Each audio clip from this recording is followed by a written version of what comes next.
Hello friends வணக்கம். நீங்க உங்க பெட்ஸ் வளரலாமா? நம்ம இன்னைக்கு என்ன பார்க்க போறோம் அப்டின்னா, நம்ம வீட்ல வந்து புறாக்கள், மீன்கள் மட்டும் கிடையாது. நமக்கு வந்து செடிகள் வளர்க்கவே பிடிக்கும். நம்ம மாடியில ஃப்ரிட்ஜ் பாக்ஸ்ல 3 வகையான கலர் 3 கலர் கொண்ட அ அல்லி வந்து செடி வளர்க்குறோம். இந்த அல்லி செடி வந்து 3 கலர் என்ன கலர்ன்னு கேட்டீங்கன்னா, மஞ்சள், அப்புறம் வந்து ரோஸ், அப்புறம் வந்து லாவெண்டர் கலர் இருக்கு.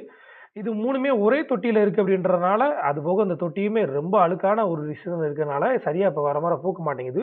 ஸோ, இதுக்காக நான் வந்து ஒரு சில ஆட்கள்ட்ட விசாரிச்சு, இத வந்து நான் வந்து இப்ப 3மே தனித்தனி தொட்டியில, தனித்தனி டப்புல வைக்கிறதுக்காக நம்ம இது பண்ணிட்டு இருக்கோம். ஸோ, ஃப்ரிட்ஜ் பாக்ஸ்ல ஒரு இதுவும், மிச்சதும் 2ம் தனித்தனி டப்புல வைக்கிறோம்.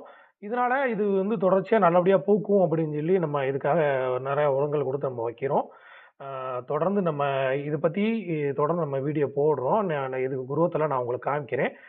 இதுல வந்து நம்ம மீன் விட்டுருக்கோம். ஏன் அப்டின்னா, இந்த தொட்டியில வந்து கொசு முட்டை வச்சு அதனால நமக்கு எந்த டிசீஸும் வந்துரக்கூடாதுக்காக. நன்றி, வணக்கம்.